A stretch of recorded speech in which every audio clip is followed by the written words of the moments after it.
My name is Claire Dawson, and the day I left home, I didn't pack a suitcase. I just walked until the air felt breathable. Trust me, you'll regret skipping this story. So before you sit back and listen, take a moment to like the video and subscribe to Grace's Truth.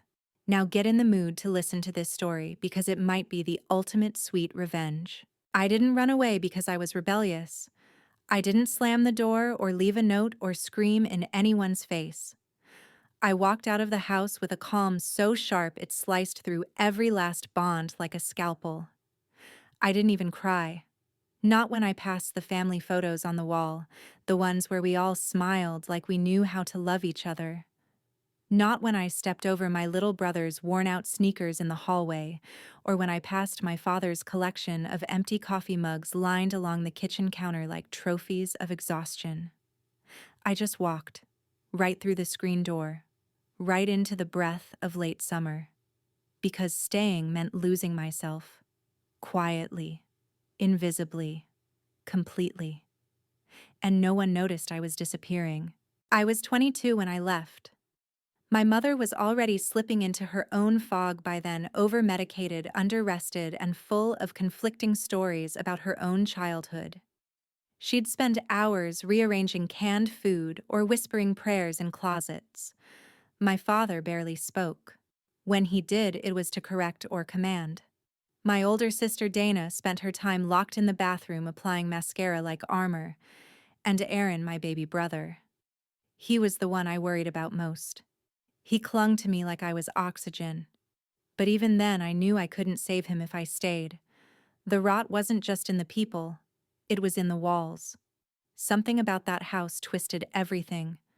The silence was never quiet, the laughter never warm. The rules always shifting. Some days I felt like I was dreaming in a place where everyone else was awake. Or maybe it was the opposite.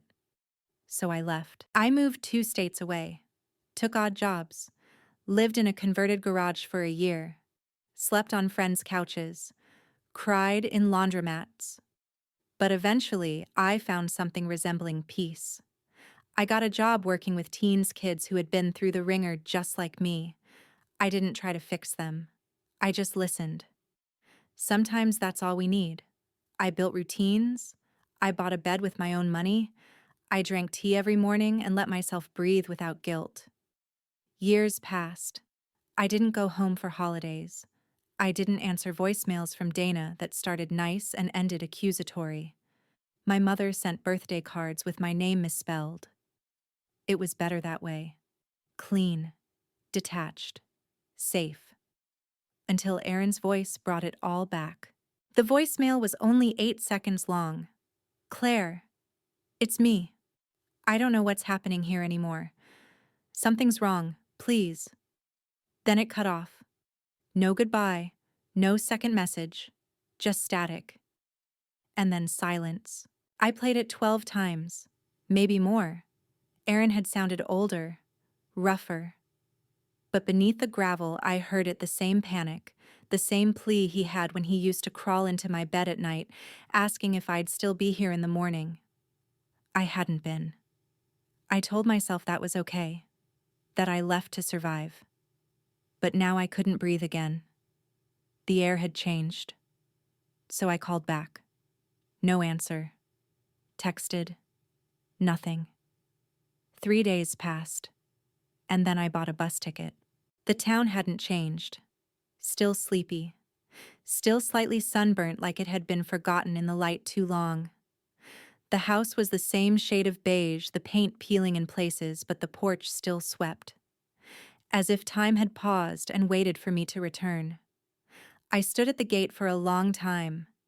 Then I opened it, and the sound of the hinges shrieking felt like an omen. I knocked. No answer. I knocked again, louder this time, calling out, "It's Claire." The door opened slowly. My mother stood there. She looked right at me, and she said with a vacant smile, "I'm sorry. Do I know you?" When my mother said, "Do I know you?" I felt my body go weightless, like I was about to fall through the floorboards right into the foundation of everything I had been trying not to remember. I stared at her. She was thinner than I remembered. Her silver hair was pulled back into a braid too tight for her face. Her eyes, they were the same color but empty, like someone had reached in and dimmed the lights. "It's Claire," I said slowly. "Your daughter." She tilted her head slightly like she was trying to solve a riddle that was just out of reach. "Oh," she said, after a pause, still holding the door like a shield. "Claire, you're late for dinner." I looked down at my watch. It was 9:46 in the morning. "Dinner," I repeated. She stepped aside, still smiling. "Come in. Everyone's waiting." Everyone. I stepped inside cautiously, every bone in my body tense, ready to flinch. The living room smelled like lavender and mold. Familiar furniture sat in familiar places, but none of it felt real. It was like walking into a memory, one that had been staged for a stranger. There were no voices, no movement, just the low hum of a ceiling fan. Then from the hallway I heard the distinct sound of someone running, fast. Then a door slammed. My mother didn't even blink. "Your room is still upstairs," she said softly. "I kept it just the way you left it." My room, I hadn't thought about it in years. The pink curtains, the tiny desk, the dent in the wall from the one time I threw a book at it because I couldn't scream. I followed her down the hall, my footsteps silent on the carpet. Just as we passed the kitchen, I glanced in and froze. Dana, sitting at the table, staring at me. Her face looked like a photograph that had been left out in the sun, faded, distorted, but still recognizable. Her hands were clasped tightly in front of her knuckles, white. Her eyes didn't move. "Hey," I said softly. She didn't respond, just kept staring. I took a step closer and she flinched so hard her chair screeched against the floor. "I didn't mean to. You shouldn't be here," she whispered. "You shouldn't have come back." Before I could ask anything, she stood and left the room, quick, rigid, like her body had been programmed for one action, and one action only: escape. I turned to my mother, who had already moved on to straightening a plant near the window. "What's going on?" I asked. She smiled at the plant. "You'll see," she said, "once everyone's calm again." I stayed. I wish I could say I left that day, that I turned around, called a cab, and got on the next bus back to my quiet life. But I couldn't. Because I hadn't seen Aaron. Because my mother's strange smile still haunted me. Because Dana's words weren't anger, they were fear. I went upstairs, opened the door to my old room, and for a moment it really was like stepping into the past.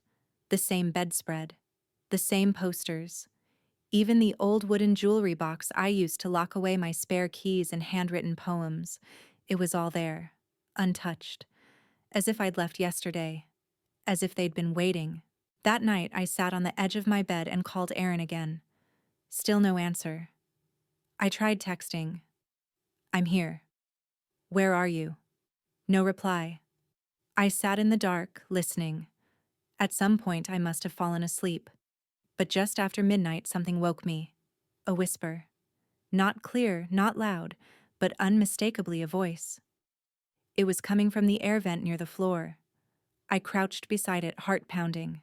The voice was faint, almost too faint to recognize. But it was male. And young. "Aaron," I whispered into the vent. The voice stopped. Then just barely, "Claire." My breath caught in my throat. "Aaron, where are you?" Nothing. Just the soft creak of footsteps upstairs. Then silence. In the morning, I came downstairs to find my father sitting at the kitchen table. That in itself was shocking. The last time I saw him, he barely left his den. He looked up as I entered and nodded as if we'd just spoken yesterday. "You're up late," he said. "It's 7:30, I replied. "Exactly." He turned his attention back to the small tape recorder on the table. "You still recording your dreams?" I asked, sitting down across from him. He didn't respond. Just pressed play. What I heard chilled me. The recording was mostly static, but beneath it there were sounds. Shuffling, tapping, and breathing. Close breathing. You hear that, he asked, voice tight with conviction.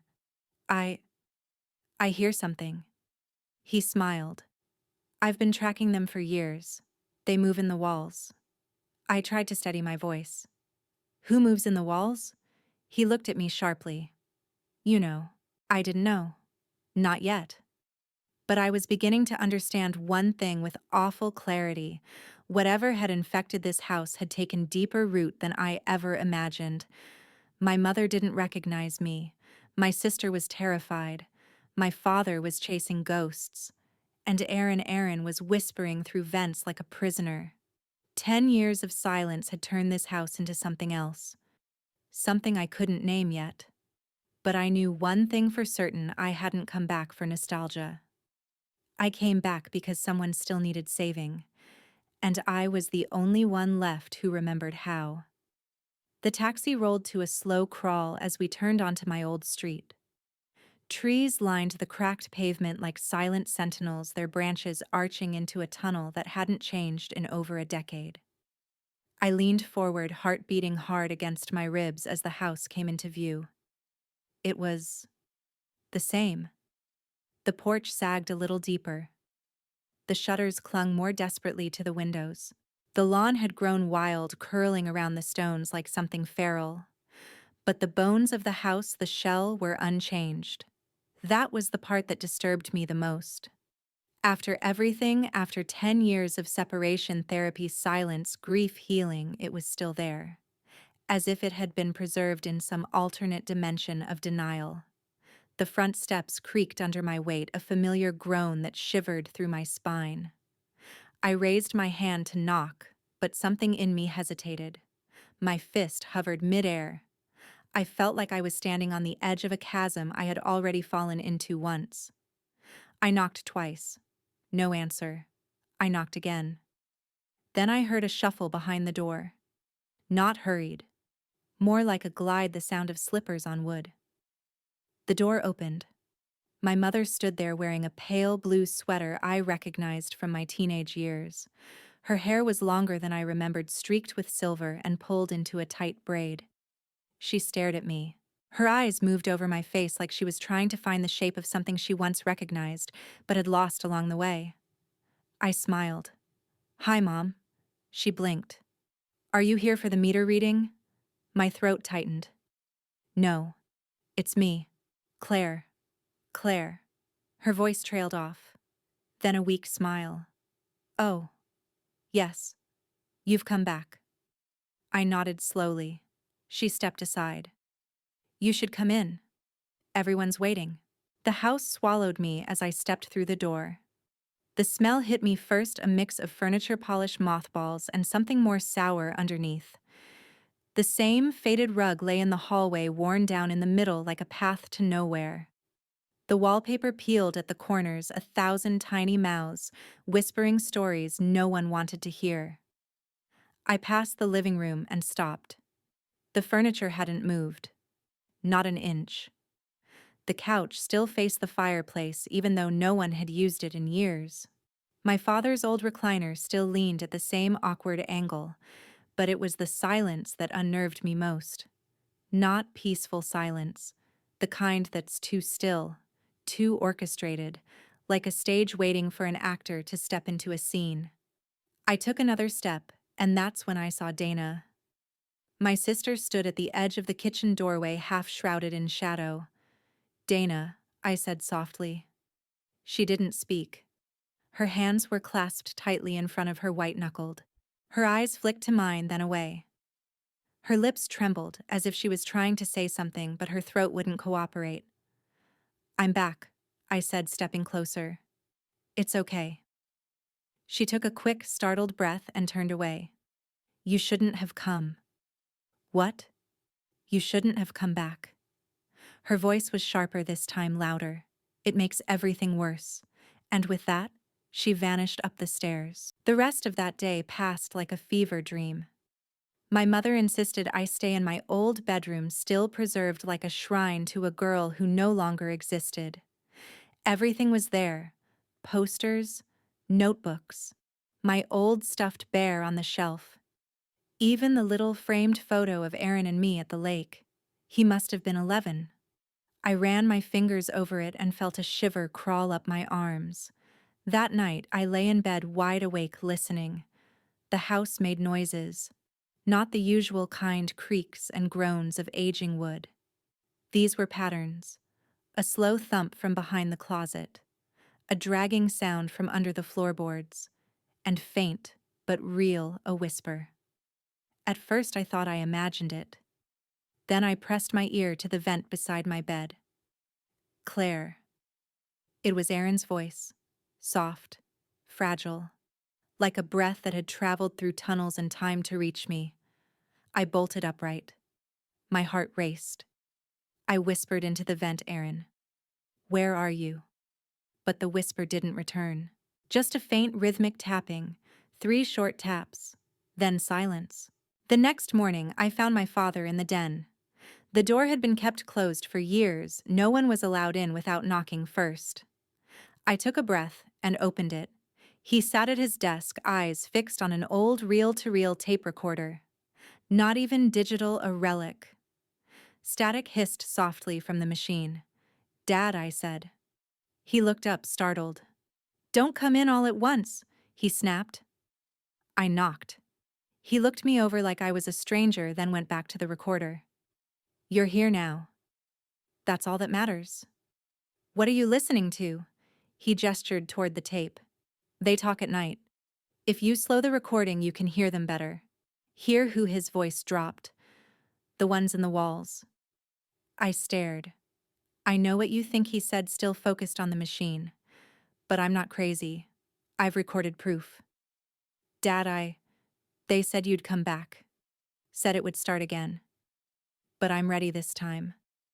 I backed out slowly. He didn't look up again. After lunch, I wandered toward the basement. I hadn't gone down there yet.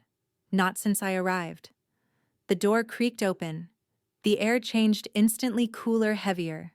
A smell of mildew and something wrong hit my nose. I took a step down. Then another. My flashlight beam danced across the walls, catching cobwebs and exposed pipes. Then I saw it. A mattress on the floor. Thin. Damp. Covered in a faded blanket, the same one Aaron used to carry around Navy with planets. Beside it, a pile of books. Dog-eared. Most of them about dreams, schizophrenia, and isolation. And in the corner, a steel bowl of water. Fresh. I turned around and bolted upstairs. That night, I confronted my mother. She was folding towels, humming. "Where's Aaron?" I demanded. She paused mid-fold. "Gone," she said calmly. "He's been gone for a long time." "No, he hasn't. I saw his bed in the basement." She blinked slowly, then resumed folding. "You must be tired, Claire. Your imagination was always vivid. His blanket, his books. That wasn't imagination." She didn't respond. "Where is he?" I repeated. Her hands trembled slightly as she set the towel down. Then she looked at me, really looked at me, and said something that chilled me to the core. "We kept him safe. We kept you safe too. You just ran." That was the moment I knew. Aaron hadn't disappeared. He hadn't been taken. He had been hidden. And I was the only one who had ever tried to get out. Now I was back in the maze, and the only way to save him was to stop pretending the house wasn't sick. Because it was. And maybe it always had been. The house no longer felt like a home, not even a broken one. It felt like a set of overlapping realities, different timelines stitched together by memory and fear. My mother was reliving an illusion. My father was chasing voices through static. Dana was trapped in some ritual of silence and terror. And Aaron. He was a shadow behind the walls. And me, I was the intruder. The one who had left and returned, but not to the version they remembered. I was the glitch. I woke up at 3:12 a.m. to the sound of humming. Not my mother's usual tune. It was lower, slower, the kind of melody that doesn't calm you, it disorients you. I got out of bed and crept into the hallway. The light in the bathroom flickered, casting flashes against the wallpaper like lightning in miniature. As I approached, I saw Dana's silhouette behind the frosted glass door.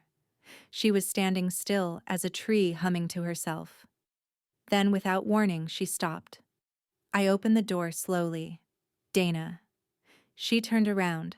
Her face was wet not from tears but from the sink. She'd been splashing herself repeatedly.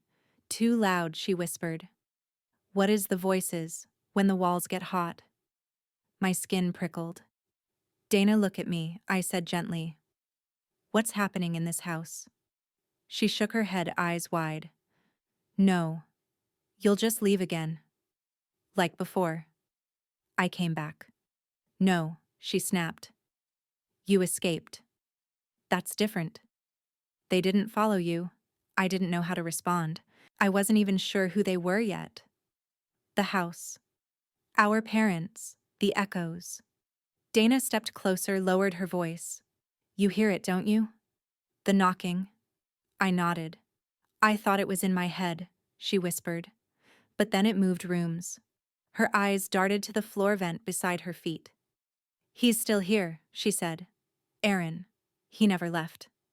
Not really. The next morning, I tried to make things feel normal. I went downstairs, made toast, brewed tea. The mundane acts were like armor. My mother sat at the table quietly flipping through a worn-out Bible, though I noticed she never turned the pages, just kept rubbing the same one over and over. "You sleep okay?" I asked, pouring tea for both of us. She didn't look up. God tests us in strange ways. I sipped the tea and said nothing. My father came in a few minutes later holding a spiral notebook covered in scribbles. He dropped it on the table like an offering. "New pattern last night," he said. I opened the notebook. Pages filled with time-stamped entries, numbers, and what looked like floor plan diagrams. Every line drawn in pencil. Every corner of the page labeled with coordinates. "What's this supposed to be? Where he moves?" My father said, tapping the page. "Aaron. He's not stuck. He's shifting." I looked closer. If I believed any of this, and some part of me already did, then the pattern traced a path between vents, closets, crawl spaces, behind the walls, like he was hiding, or being kept. "He knocks in threes," I said softly. My father's eyes lit up. "You've heard it too." I nodded slowly.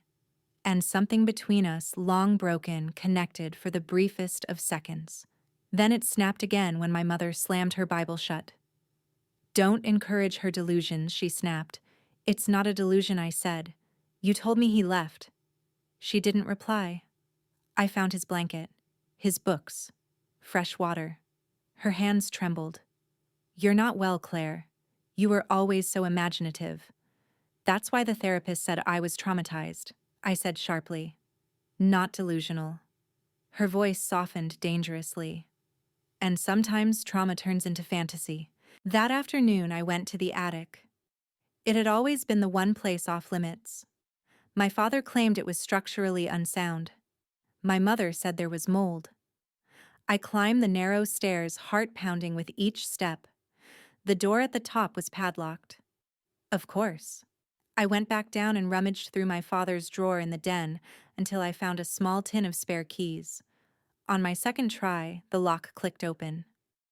The attic smelled like cedar dust and something stale.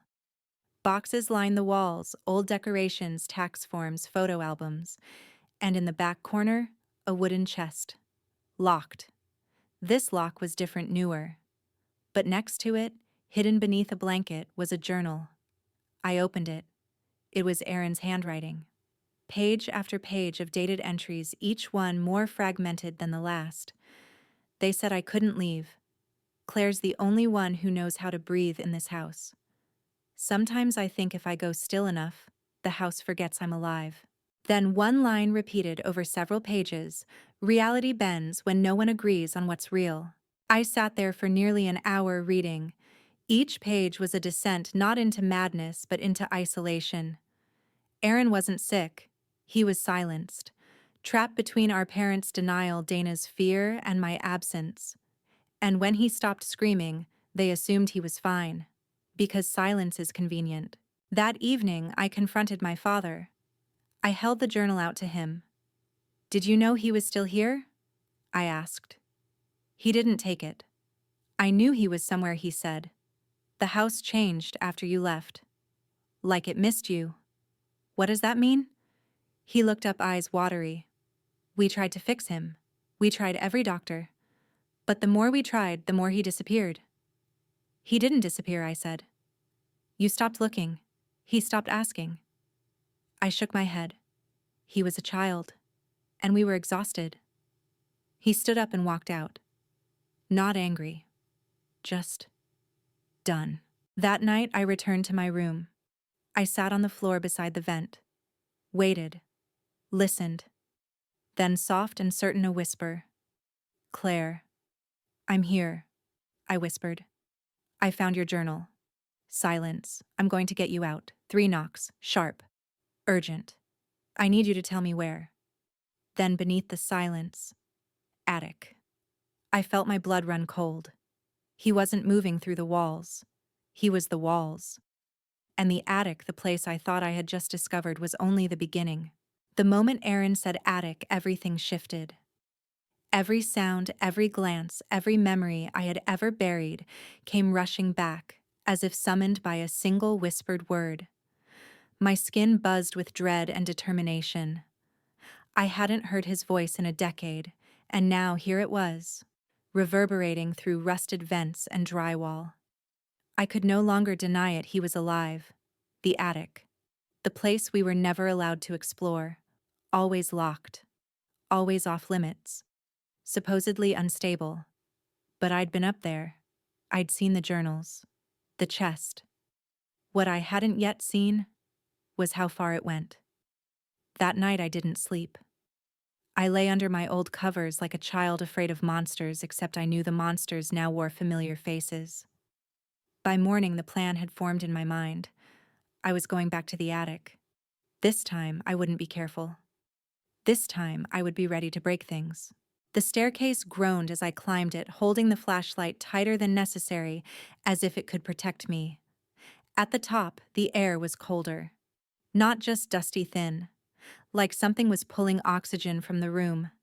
The chest sat untouched, but something was different. The boards beneath it looked wrong. They were newer than the others, a slight gap between 2 slats. Not wide, but enough to tell a secret. I knelt down and pressed my ear to the floor. Nothing. Then a shift. A breath. Aaron. Without thinking, I pried at the boards with the claw end of an old hammer I'd stashed in my coat. The nails groaned in protest but came free. Beneath them, a layer of plywood. Beneath that darkness, a crawl space. No taller than 2 feet. But it stretched deep, far beyond the attic's visible walls. I turned on my flashlight and slid in. The space narrowed as I went. Dust filled my mouth. I had to keep my elbows tight against my sides, pushing forward inch by inch. The air smelled of mildew and something older. Forgotten. Then I saw it. A corner. And a pair of eyes reflecting my light. I froze. The eyes didn't blink. Then a voice barely audible. "Claire." "Aaron," I breathed. "It's me. I found you." I crawled closer until I could see him clearly. He was lying on his side blanket, over him, body frail, his cheeks hollow, his hair longer than I remembered. He looked at me like I was an apparition.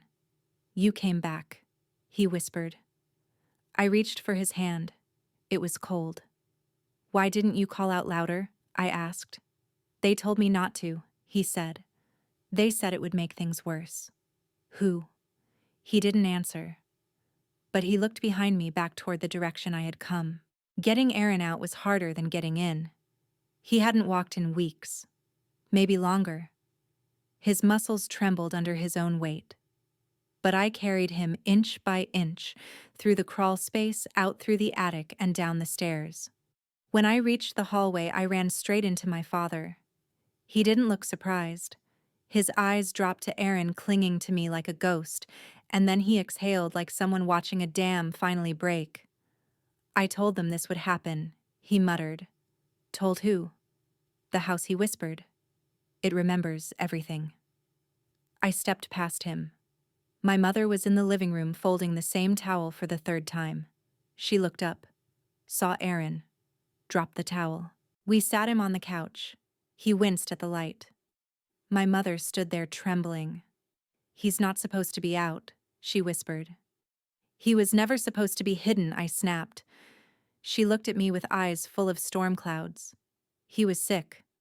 No, Mom. You were scared. He heard things. He talked to shadows. He wouldn't eat. He was alone. He was terrified. And when I left, you punished him. You left all of us, she said sharply. Don't act like a savior now. Aaron's voice broke the tension.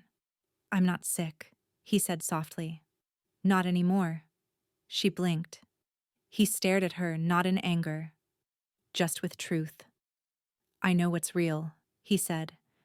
And I know what you made me forget. That night I moved Aaron to my room. We made a bed on the floor, and for hours we just sat there. He talked. I listened. He told me about the early days when I left and the house grew silent. He said our mother stopped cooking. Our father started building soundproofing in the attic. Dana refused to speak unless spoken to, and Aaron, he was told to stop talking. So he learned to whisper. I used to dream about you, he said, that you'd come back with fire, that you'd burn the house down and take me with you. I almost didn't, I admitted. But you did, he smiled weakly. And then he said something I would never forget. You're the only one who still sees me as real. In the early morning before the house awoke, I packed bags. Food, water, Aaron's journal, his blanket, my keys. I told him we were leaving. For good. I didn't know where we'd go yet. But I knew one thing for certain. No one gets to disappear like that again. Not under my watch. Not ever. You don't realize how unnatural silence can be until it's weaponized. In our house, it was more than just a habit. It was a ritual. A performance. And at the center of it all was our mother orchestrating the quiet like a conductor commanding an invisible orchestra. After bringing Aaron out from the attic, it was like I had committed the ultimate act of betrayal. Not against a person, but against the system she had created. She didn't yell, she didn't scream, she didn't even cry. She tightened. Her voice dropped lower. Her sentences shortened. Her footsteps became more measured. Every room I entered afterward felt like walking into a courtroom. And she was the judge, jury, and executioner in her apron, with her neatly combed braid and Bible clutched like a gavel. It started subtly. Breakfast was no longer served for everyone. Only 2 plates now. One for my father, one for Dana. Aaron and I. We were late even if we arrived on time. Then the towels disappeared from our shared bathroom. The light bulb in the hallway near our rooms was removed. When I tried to flip the switch that evening, nothing happened. Probably burnt out. My mother said the next morning, slicing cucumbers into symmetrical circles. Did you take it out? I asked, not even trying to pretend anymore. She didn't answer. She just hummed a hymn. Aaron stood behind me, arms crossed tightly over his chest. I noticed his lips were dry, cracked. I'd caught him talking to the vent again last night, murmuring in his sleep. Mom, I said carefully, Aaron needs medical attention. We need to take him somewhere. He hasn't seen sunlight in. He's not going anywhere, she cut in. The knife hit the cutting board with an extra snap. I stepped forward. You don't have the right to decide that anymore. Her eyes met mine, flat and gray. You abandoned him. You abandoned us. Don't come back now and pretend to be the savior. Aaron flinched. I didn't know what was happening, I said. I was 16. You were selfish? You were cruel. Her fingers curled around the knife. For a second, I thought she might hurl it at me. Instead, she turned back to the cucumber and resumed slicing, slower, more deliberate. We all play our parts, Claire, she said. Even now. Later that afternoon, I found Dana on the porch sitting in our father's old lawn chair, staring into the distance like she was watching a movie only she could see. "Dana," I said gently, "I need to ask you something." She didn't look at me, but her fingers twitched. "When did Mom start treating you like this?" "Like what?" "Like you weren't there?" "Like silence was safer than truth." Dana let out a sound that might have been a laugh or a sob. She said emotions are traps. That if we spoke too much, they'd know where to find us. Who's they? The ones behind the walls? The ones Aaron listened to? That wasn't real, Dana. He was just a child. She finally turned to me. Then why did they come for him? I stared. "I heard them too," she whispered. "Once. After you left. You're not crazy." "No," she said. "But I'm not free either." That evening I tried to take Aaron out. Literally bags packed, keys in hand. He looked stronger that day. The sunlight filtering through the curtains didn't make him wince anymore. He stood straighter, spoke clearer. "I want to try," he said, voice steady. "Even if it's hard." I nodded. "Let's go." But the moment we stepped outside the threshold, my father was there, blocking the path. "No, Dad. You don't understand what she'll do." "Mom." "No," he said. "The house. Don't start." "She's part of it now," he said. "Your mother. She gave herself to it a long time ago. If you try to take him, she'll come apart." "She already has," I snapped. Aaron gripped my arm. "We have to go." My father reached behind him, and that's when I saw it. A crowbar. I positioned myself in front of Aaron. "You'll have to hurt me first," I said. He hesitated, then lowered the crowbar. Not out of surrender, but out of fear. "I warned you," he whispered. "This place keeps what it's fed." And with that, he stepped aside. But it was already too late, because standing at the end of the walkway was my mother, holding a lighter. And in her other hand, the edge of Aaron's childhood blanket soaked in gasoline. "Aaron stays," she said calmly. "Mom, no. If you take him, I'll burn this entire house to the ground with him in it. You understand me? You wouldn't." Her hand trembled not from weakness but from rage, so focused it became precision. "He belongs here. He was made here." I froze. And so did Aaron. She flicked the lighter. It sparked. Then she dropped it to the ground. The blanket ignited, instantly, flames licking up the fabric, choking the air with smoke. Aaron screamed. I rushed forward, yanked the burning cloth away, stomped it under my boot. My father ran out with a hose. Dana emerged, eyes wide. For one moment, just one, everything was chaos. And then stillness. The fire was out. The smell lingered. But something had broken. My mother stood there watching us, chest heaving. And then she whispered, not to any of us, but to herself. I told them she'd ruin everything. That night, I locked Aaron's room from the inside. He slept curled up, his breathing uneven but real. The fire had shaken him but not broken him. I sat by the door, listening. Not for the knocking anymore, but for footsteps. For the sound of someone coming to finish what they started. But none came. Instead, I whispered one sentence into the air. One Aaron had once written in his journal. "Reality bends when no one agrees on what's real." Well, I was done bending. It was time to force the house to see the truth, even if it had to bleed for it. They say houses don't remember. That wood can't hold grudges. That plaster and nails and windows don't know betrayal. But our house was different. The day I left, really left all those years ago, it felt like the air itself shifted. The walls didn't just creak. They sighed. As if relieved to see me go. Or disappointed I didn't stay to finish something.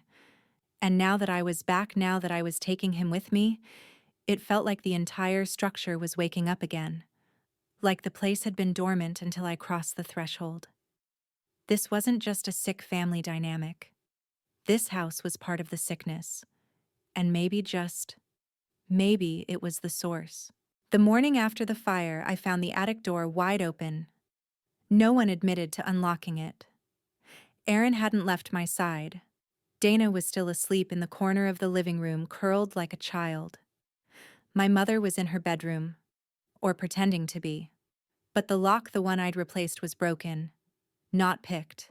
Not forced. Just split, as if the door had pushed outward against it until the bolt gave up. That's when I began to suspect that this wasn't just a metaphor anymore. The house was alive. It wanted Aaron.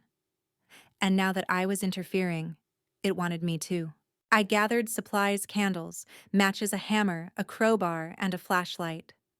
I told Aaron to stay with Dana and lock every door behind him. "I'm going up there," I said. One more time. He didn't protest. He looked relieved, as if something inside him already knew that this confrontation was long overdue. As I climbed the attic steps again, the light bulb overhead flickered, then died completely. I lit a candle and held it in front of me like a shield. The moment I stepped onto the wooden floorboards, the air turned thick. Not dusty wet. Like breathing through fog. And then I heard it. Breathing. Not mine. Not Aaron's. The house was exhaling. I took a step toward the corner where the crawl space had been, but something had changed. The planks were nailed back in, but not the way I'd done it. They were too clean, too tight, as if done by someone or something who knew this house better than I ever could. Or maybe who was the house. I knelt and began to pry the boards loose again. Each nail squealed like it was protesting. The hammer felt heavier in my hand than it should. As I pulled back the last plank, I gasped. There was no crawl space anymore. Instead, a shallow well of darkness, a hollow cavity in the floor, and within it one thing, a photo. I reached in and picked it up. It was a picture of me, as a child, but not any photo I remembered taking. In it, I stood by the back door holding Aaron's hand. He was maybe 4. I was 10. And behind us, barely visible through the glass of the door, was a shadow, tall, indistinct, looming. I flipped the photo over. Written in Aaron's handwriting. "You left before it could choose you." I didn't. I dropped the photo and scrambled back. The candle flickered violently. A gust of wind from inside the attic blew out the flame. In the darkness, I heard the floorboards groan. Then a voice. Low. Male. Familiar and not. "You should have stayed gone." I whipped the flashlight on. No one. Nothing. Just shadows curling around the corners. Then behind me, a crash. The attic door slammed shut. I ran toward it, but it wouldn't budge. It was like the wood itself had grown roots. I pounded on it. Screamed. But all that came back was my own echo. "You left," the voice whispered again. "You let him stay." I sank to the floor, heart racing, hands shaking. And then slowly I forced myself to breathe, to remember. The house only had power if I fed it. That's what this was. Guilt. Memory. Regret. It had rooted itself in all of us, but especially in me, because I was the one who got away. I closed my eyes and whispered, "I'm not a child anymore, and you don't get to keep him." The attic creaked, the door groaned, and just like that, it unlatched. When I stepped out, the hallway was different. All the framed photos had been rearranged. Every single one was now a picture of Aaron, smiling, crying, alone.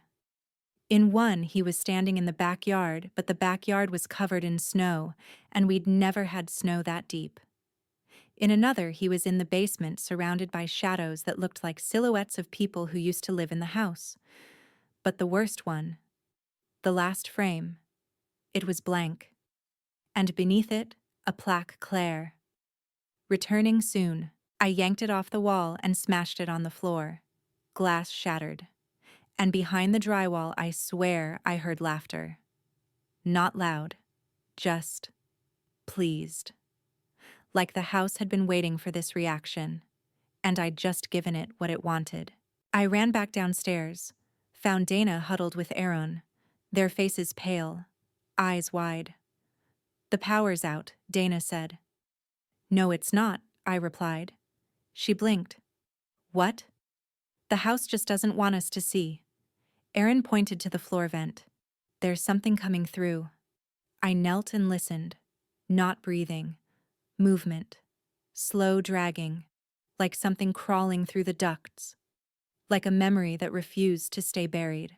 That night, I told Aaron and Dana the truth. That the house wasn't haunted by ghosts. It was haunted by us. Our silence. Our guilt. Our trauma. And that it had fed on that for too long. But I was done feeding it. "We leave tomorrow," I said. "No matter what. Even if the walls screamed. Even if the lights died. Even if the past tried to claw us back. We leave." Because the house never forgot I left. But this time, it would never forget that I came back. And I wasn't leaving without every last piece of my family. Even if it meant burning the whole place down. When we were kids, Dana was the quiet one. Not shy, just careful. She'd watch a room before entering it. Listen for 2 minutes before speaking. My mother used to call it sweet meekness. My father called it wisdom. But I saw something different. Dana wasn't passive. She was collecting. Storing things. Words. Glances. Secrets. Like a squirrel hiding nuts preparing for a winter no one else knew was coming. I used to think it was because she was scared. Now I know it was because she was smarter than all of us. The morning after the attic, I woke to find Dana standing in the hallway, arms crossed, eyes locked on our mother's door. She turned to me before I could speak. "She's not going to let us leave," Dana said flatly. "You know that?" I nodded. "I do. She'll pretend. Smile. Offer breakfast. But the moment we reach the front steps, she'll collapse in the driveway and scream that we're kidnapping Aaron. She's done it before." "No," Dana said. "But I've seen it in her eyes. We made a plan. Not escape. Extraction." Dana mapped the house from memory, every board that squeaked, every door that stuck. Every place our father had drilled hidden screws into frames to keep the spirits out. "She thinks if she contains us, the house stays calm," Dana explained. "But the house doesn't care about containment. It wants pain." I was stunned by how much she knew. How much she'd observed. How she'd never stopped cataloging the madness even while immersed in it. "Why didn't you leave?" I asked. Dana looked away. "Because if I left, Aaron would be the only one left with her." Aaron was still weak, but stronger than he had been. We moved him into the garage that afternoon under the pretense of helping Dad sort boxes. The garage was the closest room to the street. Our plan was simple. At sunrise tomorrow, we load Aaron into the back seat of my car. Dana gets in front, I drive. No goodbyes, no explanations, no more rituals. If anyone screamed, we let them. If anyone called the cops, we dealt with it later. But as Dana and I sat on the cold garage floor plotting like two soldiers preparing for a mission, she suddenly asked, "Do you think she ever loved us?" It caught me off guard. "Who, Mom?" I took a long breath. "I think she loved a version of us." Dana nodded. "The quiet version. The obedient one. The broken one." That night, as I lay awake beside Aaron listening to the hum of the house, I heard Dana's voice whisper through the floor vent above, "She's coming to your room." My heart jumped. I rolled off the mattress and locked the door just as the knob turned. Silence. Then a soft, measured knock. Claire, my mother's voice, buttery and calm. "I brought you tea." I didn't answer. "You'll need your strength for tomorrow." Still nothing. Then suddenly a rattle, not from the knob, from the window. I turned just in time to see it slide open. A hand reached in, pale, thin, wedding ring flashing. My mother. "Come home," she whispered. "I am home," I said, stepping back. "No," she breathed. "Come back to who you were." I slammed the window shut. At dawn we moved. Aaron was bundled in blankets, Dana was dressed in layers, and I had the car keys wrapped in a scarf around my neck while we ate cold toast in silence. We didn't speak until the garage door rolled up slowly, painfully loud. The driveway glistened with morning frost. The street was empty. No mother. No father. I helped Aaron into the car. Dana climbed into the passenger seat. And just as I got in and turned the key, something hit the hood. Hard. I screamed. It was my mother, slamming her fists against the windshield. "Where are you taking him?" she screamed, voice ragged and hysterical. "To live," I said through the glass. She shook her head violently. "He'll die out there. You all will? The house keeps you safe." "No," Dana said beside me, voice clear. "It keeps us small." I hit the gas. My mother stumbled back. The tires screamed as we peeled away. In the rearview mirror, I saw her collapse in the road, fists pounding the gravel. But she didn't chase us. She just screamed, like a wolf losing its pack. 10 minutes down the road, I pulled into a gas station. We sat in silence for a full minute. Then Aaron reached out, weak but sure, and gripped my wrist. "I didn't think we'd ever leave," he said. Dana looked at him, tears streaming down her cheeks. "I wouldn't have left without you," she said.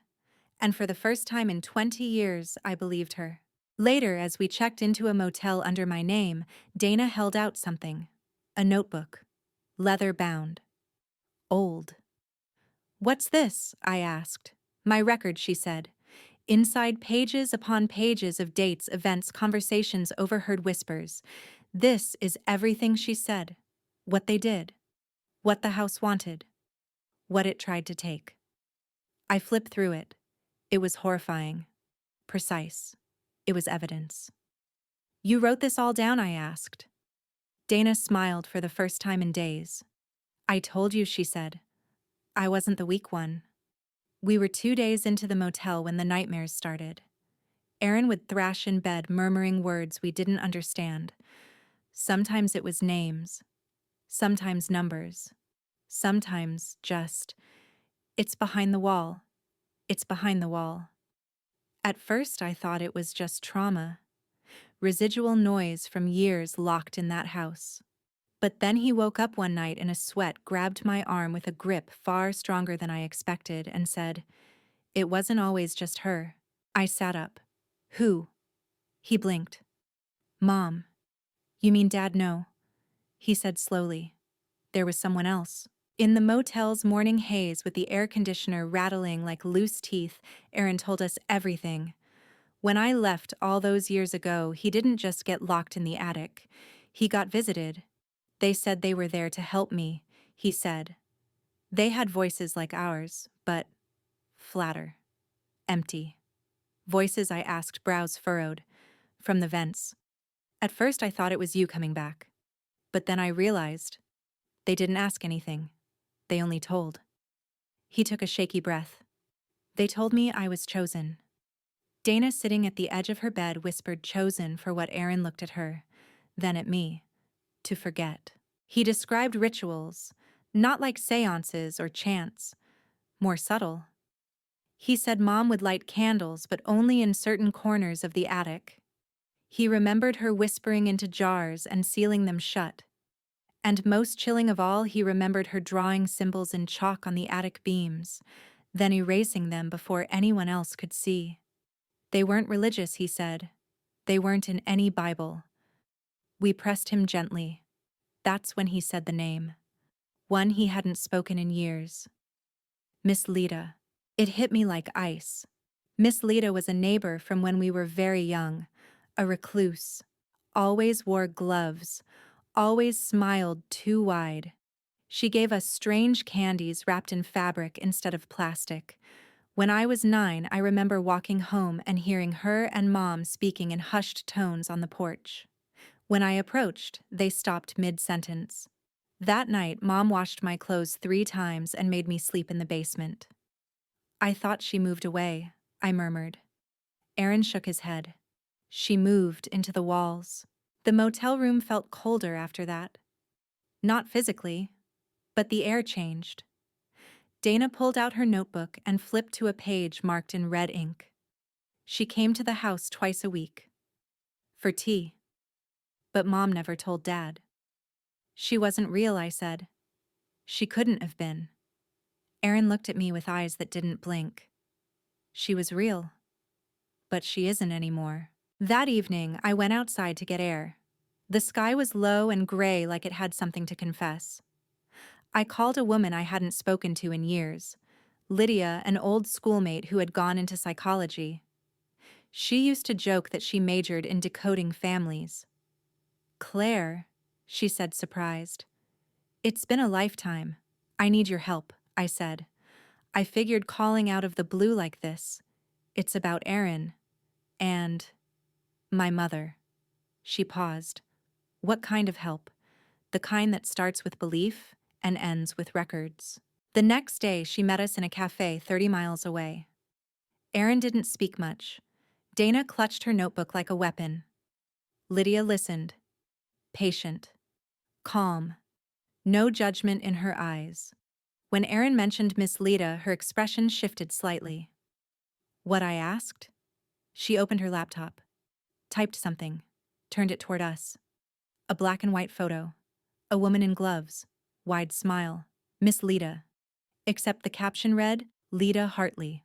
Arrested 1984. Unlicensed care provider. Psychoactive experimentation. She wasn't a neighbor, Lydia said softly. She ran something like a cult for children under the guise of emotional repair work. She operated out of several towns under fake identities. We thought she disappeared. But she scrolled. Her last known location was your county. Dana dropped her cup.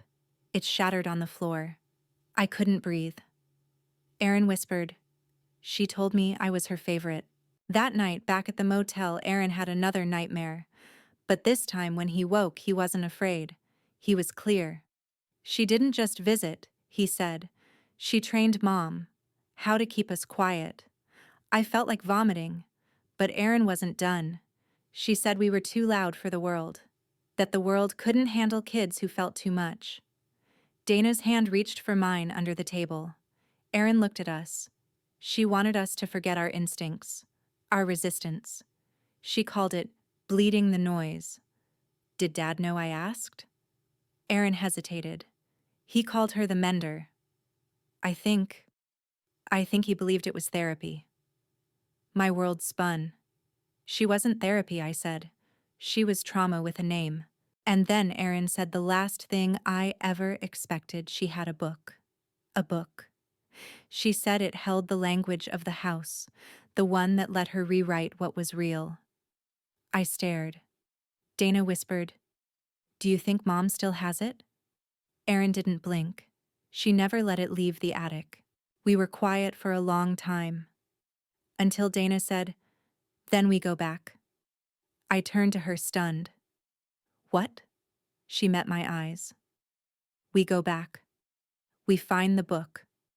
We burn it. Erin sat forward. No. We read it. We returned at dusk. Not because we were afraid of daylight, but because darkness made it easier to hide from ourselves, from the memories, from the fear that this time we might not come back out. The house looked smaller. Not physically, but spiritually. It sagged more than I remembered. The paint had peeled deeper. The windows no longer reflected light, only absorbed it. As if it had been starved in our absence. Erin sat in the back seat of the car, staring at the front door like it might suddenly grow teeth. Dana sat beside me, eyes forward, jaw set. No one said it out loud, but we all knew this wasn't a visit. This was an exorcism. I stepped out first. The wind didn't blow, yet the trees shook. There was no owl, no car passing by, not even a dog barking in the distance. Just a silence so thick it felt like we were moving through syrup. As I unlocked the door, I whispered, No matter what we see, we don't split up. Dana gave a tight nod. Erin whispered, We're not the same people we were when we left. We pushed the door open. The house greeted us with the same stale breath it always had. The plan was simple. Find the book, find answers, and get out. But simple had never survived long in that place. We entered slowly, flashlight beams cutting through the dark like scalpels. Everything was exactly where we left it. The broken photo frame still on the ground, the pictures of Aaron still lining the walls, the faint smell of burnt cloth lingering from the gasoline-soaked blanket incident. We moved toward the attic staircase. The wood groaned under our weight louder than usual, as if resenting us. At the top, the door was open. I froze. I locked it. I whispered. "No," Dana said behind me. I did. Aaron stepped forward and gently touched the edge of the doorframe. His hand trembled. "She's been feeding it since we left." Inside the attic, it was cold. Not just chilly. Frigid. We could see our breath. Aaron's lips moved silently. He was mouthing something. "Are you okay?" I asked. His eyes were fixed on a single point. The far end of the attic. A small wooden chest. "I think it's in there," he said. We walked together 3 abreast. Each step felt like it took a minute. Time folded in that attic. Seconds felt longer. My legs felt heavier. The closer we got to the chest, the further away it seemed. Until suddenly we were there. The chest creaked when I opened it. Inside, wrapped in a black cloth, was a book. No title. No markings. Just thick leather binding worn, scratched, and pulsing slightly as if it had a heartbeat. My fingers hesitated. Then Aaron reached in and pulled it out. The air in the room shifted. A low thrum like a distant drumbeat filled our ears. I swear I heard someone whisper my name. "Claire." Aaron laid it on the floor. "I remember this," he said. "She read from it when I cried. Said the words helped erase the parts of me that didn't fit." Dana knelt beside us. Her hands didn't shake. She flipped open the first page. No English. No recognizable language at all. Symbols. Circular, jagged, drawn like scars. "I know this script," Dana said softly. "You've read it?" I asked. She shook her head. "I dreamed it." We spent the next hour decoding what we could. Every few pages, Aaron would gasp, clutch his head, whimper. "I remember this one," he'd say. "It was the forgetting spell. It made me forget you." One page in particular was marked with dried flowers, white petals, brittle and ancient. It had one symbol at the top. 3 spirals connected by a triangle. Aaron stared at it, then whispered, "She said this one bound me to the house." He looked at me. "I never chose to stay. She chose for me. She wrote me in." My blood ran cold. "You mean, she used this book to trap you?" Dana whispered. "She rewrote his place in the family. In the world." The moment I turned that page, something groaned deep within the house. The floor beneath us vibrated. The air thickened. And then the attic door slammed shut behind us. Aaron leapt to his feet. "We have to finish this." Dana grabbed the book and began tearing out pages. One by one. Each time a page ripped, the house screamed louder, like wind in reverse, like a voice unlearning how to scream. Aaron threw open the crawl space. This is where she hid the offerings. Inside were jars, dozens of them, filled with strands of hair, small toys, torn bits of clothing, pieces of us. Dana took a crowbar and smashed each jar. With each shatter, something in me lightened, as if a cord had snapped, as if a weight had slipped off my soul. Aaron lit a match, held it to the last page. "I don't want to forget again." The flame caught. The book hissed, an actual hiss like steam escaping a wound. We dropped it into the crawl space, and as the fire grew, the attic began to shake. The walls moaned. The air pulsed. And from the floor below we heard it. My mother's voice, screaming, "No, he belongs to the house." We burst out of the attic. The house was alive now, not metaphorically, but truly. Walls convulsed. Pictures fell. The hallway lengthened as we ran through it. But we kept running. Down the stairs, across the living room, toward the front door. And standing in front of it was my mother. arms outstretched, eyes black. "You ungrateful wretches," she snarled. "This was your sanctuary." "You mean your prison," I said. She stepped toward us. But then Dana, sweet, meek Dana, threw the last jar at her feet. The one marked Aaron's voice. It shattered. And my mother screamed like she'd been stabbed. Aaron yanked the front door open, and light poured in. Real light. Sunlight. The house shrieked. My mother stumbled back. And we ran. We didn't stop running until we hit the car. We didn't speak for miles. And when we finally did, it was Aaron who broke the silence. "It's over," he said. I turned to him. And for the first time since he was a child, he looked whole. We didn't talk about it much after that night. At least not in words. The kind of language we needed wasn't verbal.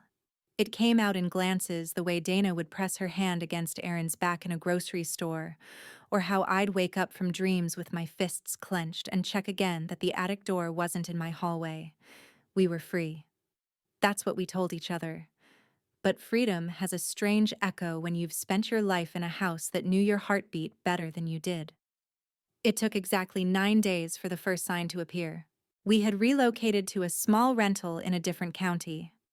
A quiet cottage near a lake with no attic, no vents, no creaking stairwells. It should have felt like paradise. It felt like waiting. Dana was adjusting better than I expected. She had started painting again. Not just for therapy, real work. Intense, dark pieces full of eyes and walls and doors that didn't open. Aaron was more lucid. He spoke in full sentences, slept through the night. He smiled more. But there was always a flicker behind his expression, like someone was standing just behind his mind whispering nonsense. And me, I cleaned obsessively. Not because the place was dirty, because it was too clean. Too unlike home. I needed control, order, certainty. And then I found the photo. It was slipped under the door one morning. No envelope, just one image. A picture of the three of us, me, Dana, Aaron, standing outside the old house. But here's the thing. That photo was never taken. Not by us. We were all adults in the image. Me holding Aaron's hand. Dana standing on the porch. All three of us smiling, not happy but forced, like the way children smile for strangers. In the window behind us there was a face. Blurred. Long. Watching. Aaron picked it up from the floor when I dropped it. "She's still trying," he said. We moved the next day. Again. Left no forwarding address. No social media. No calls. We lived like ghosts for a while, drifting from place to place, never staying longer than 2 weeks. But the house, or whatever it had left in us, it always caught up. Not violently. Subtly. At a gas station in a new town, Aaron saw a woman who looked like Miss Lita. She smiled too wide. In a coffee shop in Vermont, Dana heard a child humming the same song our mother used to hum while dragging a knife across the kitchen counter. At a motel in Idaho, I opened a drawer and found a slip of paper with the words, "Do you miss your walls yet?" I began to realize something. We hadn't escaped. We had exported the house, carried it in our skin. Because trauma isn't wood and nails. It's memory, reaction, instinct. It had become a virus that lived inside us. And it was patient. It didn't need bricks to rebuild. It just needed time. The real moment came 3 weeks after Vermont. Aaron collapsed. No warning. He hit the floor of our temporary apartment, eyes wide, mouth open, frozen mid-sentence. I screamed. Dana ran to his side. He wasn't seizing. He wasn't unconscious. He was stuck. Eyes open, breathing steady, but gone. We called an ambulance. The EMTs were baffled. Called it a catatonic dissociative break. But I knew better. I knew the look on his face. It was the same look he wore in the attic all those years ago, when he was listening to voices no one else could hear. At the hospital, Dana sat beside me in the waiting room. She pulled out her notebook. The old one. The one with all the family records. The observations, the drawings of symbols and sigils. She flipped to a page I hadn't seen before. At the top it read, "If the house follows, do not rebuild." Below that, a single paragraph. "If the presence reemerges in the host, do not try to return. Do not try to rebind. The house's root is memory, not structure." Purge the origin. Purge the origin, I whispered. What does that mean? Dana looked at me, eyes hollow. It means we have to burn it down. I wanted to scream. We had already escaped. We had already destroyed the books, smashed the jars, abandoned the site. But Aaron, unconscious, frozen, was proof that something remained. Not just in our minds. Back there. So we packed up again. Not with fear. With fury. If the house wasn't done with us, we would finish it. The drive was silent. The sky above us churned with clouds. The wind picked up. It felt biblical. Like even nature wanted us to know this was the final act. The old house stood where we left it. But it looked different now. Rotting faster than it should. As if once unbound from us, it had begun to die. We stepped out of the car, each of us carrying something. Dana held gasoline. I held matches. Aaron. Well, he was still in the back seat. Eyes open, unmoving. Like the house was holding him hostage from afar. "I'll go in," Dana said. "No," I said. "We go in." The moment we crossed the threshold, I felt it. A scream in reverse. Like the house recognized us and panicked. But we weren't scared anymore. We were hunters. We moved from room to room, splashing gasoline, tearing down curtains, pulling open cabinets, drawers, closets until we reached the living room, where we saw something that made me stop breathing. A new photo. Framed. Fresh. On the mantel. Aaron. Not as a child. As he was now. Staring directly into the camera, mouth slightly open like he was just about to speak. Dana dropped the gasoline can. I stepped forward. My voice cracked. "You're done." And I lit the match. The fire moved fast. Faster than it should have. Like the house wanted to burn. It screamed, not in sound but in shape. The walls shook. The windows shattered inward. The stairs collapsed. We stood on the lawn watching it go up like paper. And then a sound. Aaron gasped in the back seat. And blinked. Alive. We didn't say a word on the ride back. Aaron sat in the back seat, his breathing uneven, his eyes darting from window to window as if still unsure of what was real. I glanced at him in the rearview mirror. "You're okay," I whispered. His mouth opened, lips dry and cracked. I dreamed of her. Mom.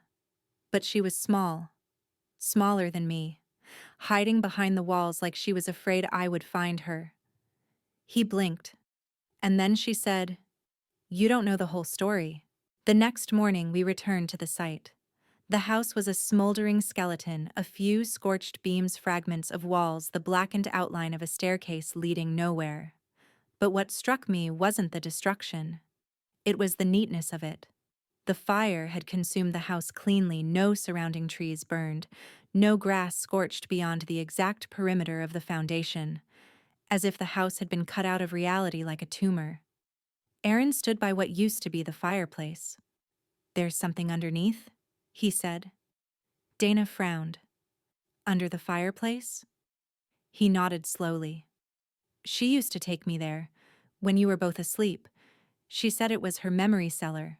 We started digging, not with shovels, with hand sticks, whatever wasn't melted or charred. An hour passed, then another, and then we found it. A trapdoor. Small, steel, welded shut. I traced my fingers along the edges. "Wait," Dana said, brushing off the soot. "There's something engraved." It was a symbol, the 3 spirals connected by a triangle, the same one from the book. Aaron turned pale. She said if anyone ever opened this without permission, they'd forget everything. "Then we'll take the risk," I said. The hinges broke with a crowbar. The door groaned open, releasing a puff of air so cold it stung. A ladder led down into darkness. Aaron grabbed my hand. "Don't let go," he said. "I won't." We descended. The air grew damp, earthy thick. And then the cellar opened into a small, windowless chamber, walls lined with shelves. Shelves lined with notebooks. Hundreds of them. Each one labeled by year. Dana picked one at random. 1989, she whispered. She opened it. Inside, pages and pages of writing. Our mother's handwriting, observations, experiments, notes like "Aaron didn't cry today. Increased dose may be working." Claire resists still. She remembers too much. Leda says to try voice loops. Dana watches everything. Quiet but dangerous. I felt my knees give out. They weren't diaries. They were case files. We read for hours. Page after page. And with each one, the image of our childhood cracked open like rotting fruit. Our mother hadn't just been sick. She'd been training us. Conditioning us. Leda had introduced techniques she called emotional restructuring. The rituals weren't spiritual. They were psychological controls, a blend of cult psychology, trauma theory, and fringe pseudoscience. One page read, "The attic is ideal for erasure sessions. No sunlight. Reinforces vulnerability." Claire still screams, but the walls absorb most of the noise. Another Aaron's dissociation increasing. Promising. Dana continues her surveillance. She may try to break protocol. But the worst came in a black-covered notebook marked contingency. It contained a single entry. A letter. Addressed. To me. "Claire, if you're reading this, I've either failed or succeeded too well. You left. You always had the strongest instincts. The house couldn't keep you. But I hope you understand I was trying to save us all. The world outside chews people like us to pieces. You with your sensitivity. Dana with her silence. Aaron, he was always too bright for his own good. The rituals weren't about control. They were about survival. I gave you walls so you wouldn't have to build your own. I made the house cruel because the world is worse. And if you're still reading, then you've proven me wrong. I pray that I am." Mom. I sat there for a long time, letter in hand, unsure whether I was crying for the monster she had been, or the wounded child she had once been herself. Erin touched my shoulder. She thought she was protecting us. Dana said, "But protection without choice is just another kind of prison." We took only one thing with us from that cellar, a single blank notebook. On the inside cover, Dana wrote, "The book ends here. Not with forgetting. With remembering on our terms." After the fire, after the cellar, after the final notebook had been closed and buried, the three of us disappeared again, but this time it wasn't out of fear. It was out of purpose. We didn't want to run anymore. We wanted to build.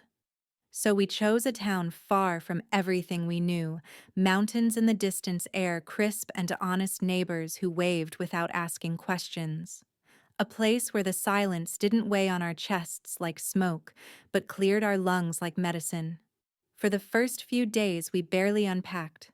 Boxes sat untouched in corners, not because we didn't want to settle, but because we weren't sure what settling meant anymore. What do you call it when your past is ash and your identity is a list of things you've escaped? One night, I made dinner, something I hadn't done in a while. Dana played soft music. Aaron sat at the table flipping through his sketch pad, drawing versions of the house not as it had been, but as it could have been. Windows open, light inside, bookshelves filled with stories, not spells. I watched him, stunned by the gentleness in his lines. And it hit me. This is what healing looks like. Not a grand epiphany, not a sudden freedom. Just a meal cooked on your terms. A page filled by your hand. A breath that doesn't catch in your throat anymore. We started small. Dana suggested turning the spare room into a shared studio. Not a therapy room. Not a processing zone. Just space.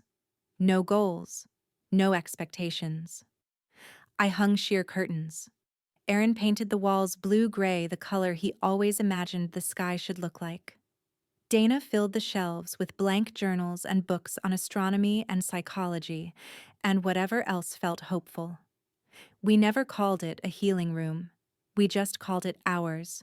About a month in, I started writing again.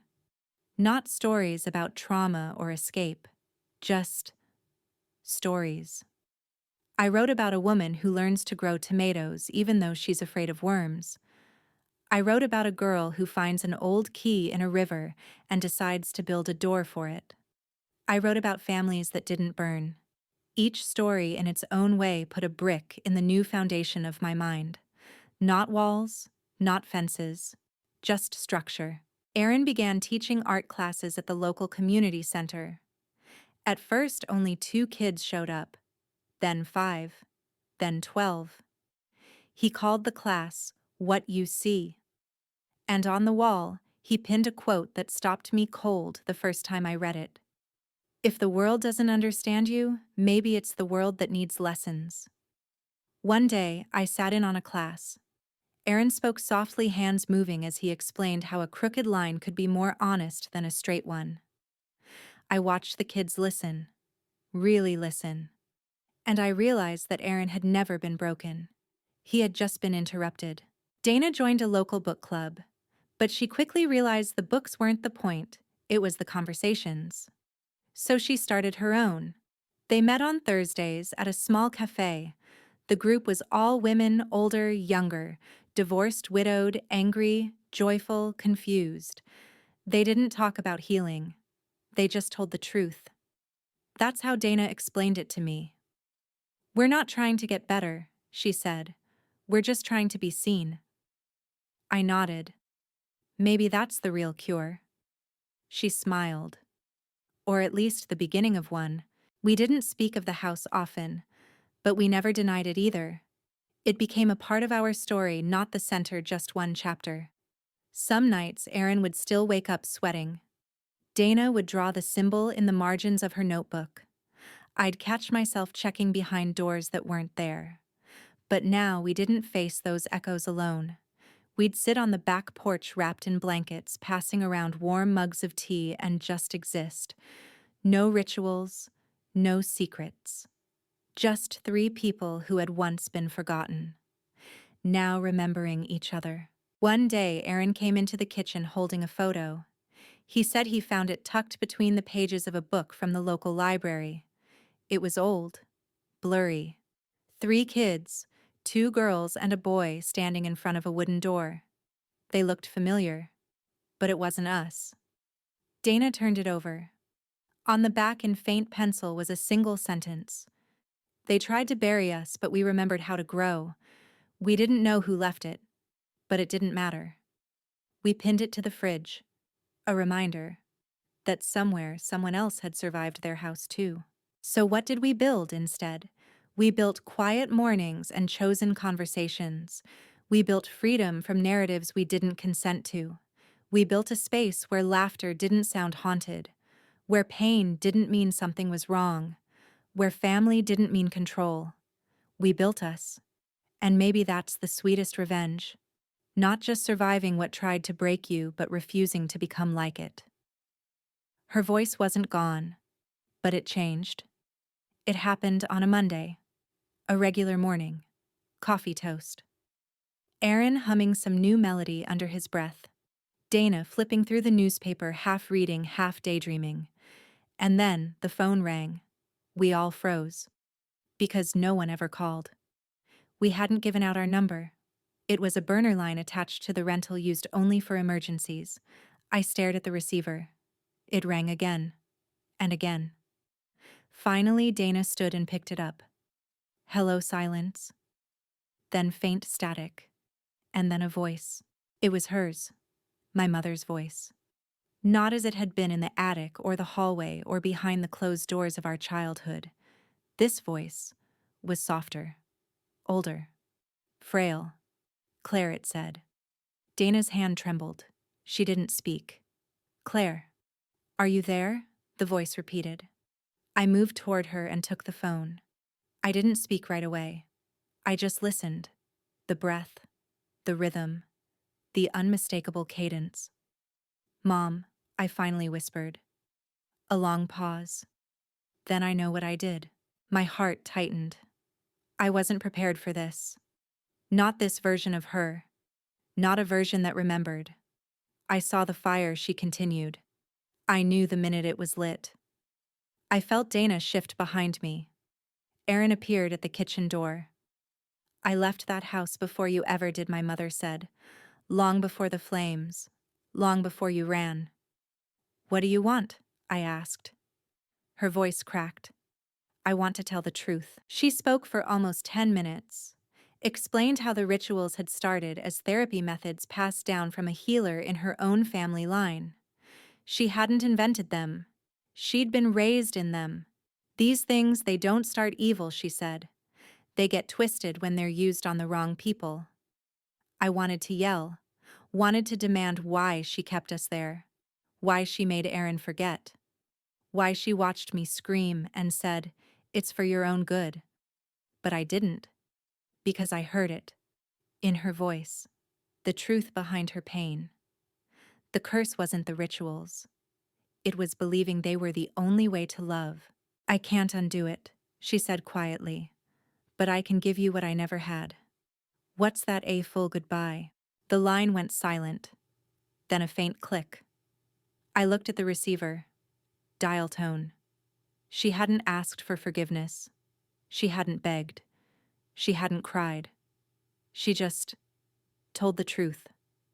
And for the first time in my life, I didn't feel the urge to scream when I heard her voice.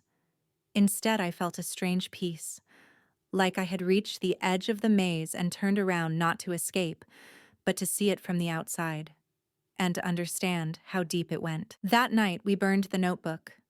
The last one. The one Dana had written in since we left the cellar.